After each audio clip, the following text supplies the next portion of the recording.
Oke, halo semua. Kenalin, nama aku Mark. Aku dari Kimia ITB, angkatan 2020. Nah, hari ini aku mau sedikit cerita ya mengenai apa itu kimia. Hmm, Mungkin sebelum itu mungkin sedikit perkenalan ya. Aku dulu pas SMA pernah ikut yang namanya Olimpiade Sains Nasional tahun 2018 deh, kalau nggak salah. Nah, itu tuh puji Tuhan aku bisa lolos dari tingkat kota, provinsi, nasional di Padang waktu itu, dan puji Tuhan bisa dapat perak. Terus tahun depannya karena masih penasaran gitu ya, coba lagi ikut dan ya puji Tuhan lagi bisa berkesempatan dapat emas gitu ya di Manado waktu itu 2019. Nah, dari semua medalis OSN itu sekitar 30 orang itu nanti diseleksi lagi di ITB gitu ya sama dosen ITB sampai dapat 4 orang. Nah, itu jadi mewakili Indonesia di tingkat internasional. Namanya International Chemistry Olympiad. Aku waktu itu ya puji Tuhan berkesempatan jadi salah satu dari 4 orang itu, dan ya puji Tuhan bisa dapat medali perak gitu. Mungkin itu sedikit perkenalan dari siapa aku gitu ya. Nah, habis itu aku milih untuk melanjutin S1 di Kimia ITB, itu yang sekarang aku lagi jalanin. Nah, ini kebetulan sekalian lagi nyuci namanya nih pipa kapiler gitu ya. Mungkin aku mau sedikit cerita tentang apa sih kimia itu. Nah, jadi sebenarnya kimia itu ada di sekitar kita. Bahkan semuanya. Contoh udara yang kalian hirup. Kan belajar gitu ya di sekolah ada nitrogen, oksigen, dan lain-lain. Dari apa? Air yang kita minum. Itu kan kimia semua ya, H2O, banyak zat terlarut di dalamnya. Makanya namanya air mineral gitu ya. Nah, terus bahkan baju yang kita pakai gitu ya tiap hari, kenapa bisa berwarna? Itu bisa dijelaskan dari kimia, bahwa ada zat warnanya kan ya di dalamnya, dia kayak bisa warna-warni. Nah, mungkin dulu kenapa ya kita sekarang bisa belajar kimia tuh di SMA sampai ribet banget? Pasti ada ceritanya. Zaman dulu tentu ya nggak seribet ini. Kenapa? Karena dulu tuh namanya adalah alkimia. Apaan tuh? Mereka selalu berusaha mencari yang namanya emas. Bahkan sampai sekarang pun orang juga tetap suka gitu ya sama yang namanya emas. Kalian ditawarin emas, mau nggak? Mau dong, ya kan? Nah, dulu orang mikir, gimana ya cara kita dapetin emas? Di sekitar kita, emas warnanya kuning. Coba apa ya di sekitar kita yang warnanya kuning? Orang mikir, kalau buang air kecil, kadang warnanya kuning. Jangan-jangan tubuh kita menghasilkan emas.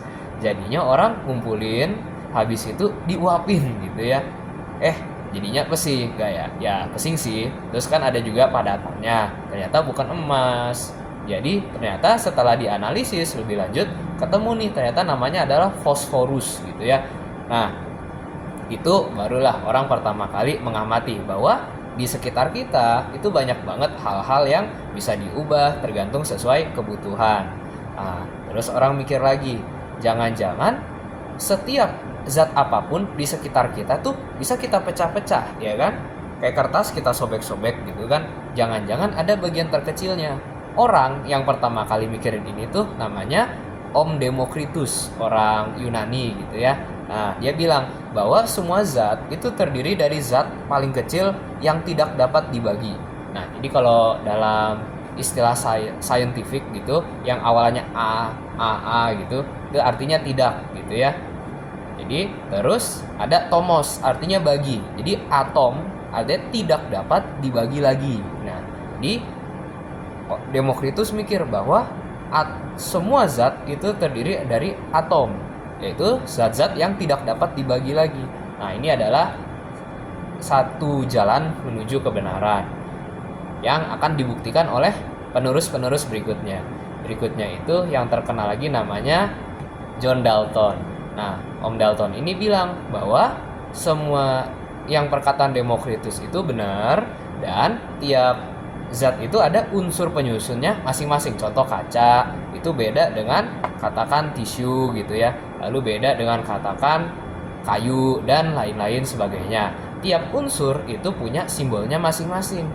Jadi mulailah muncul orang bikin simbol-simbol kimia gitu loh.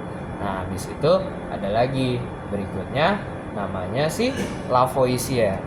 Lavoisier ini sebenarnya pekerjaan aslinya tuh tukang pajak. Nah, diseling waktunya dia suka ngisi waktu dengan ya melakukan percobaan-percobaan kimia sederhana gitu.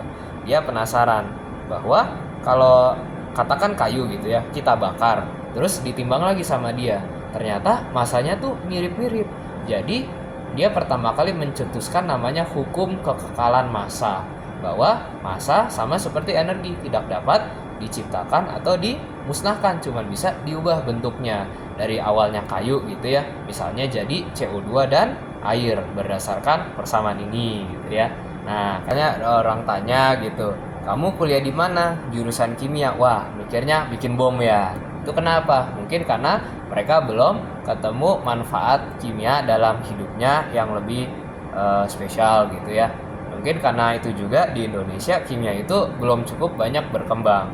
Kayak contoh, kalau dibandingkan dengan Eropa gitu ya, misalnya dulu mereka kalau ketemu sesuatu ditanya ini manfaatnya apa ya bikin saya ini, mereka juga kadang nggak tahu juga gitu, dan mereka lebih ke arah yang penting kita temuin dulu, manfaatnya mah belakangan. Nah, yang penting kita seenggaknya punya hak paten gitu ya, bahwa kita yang pertama nemuin.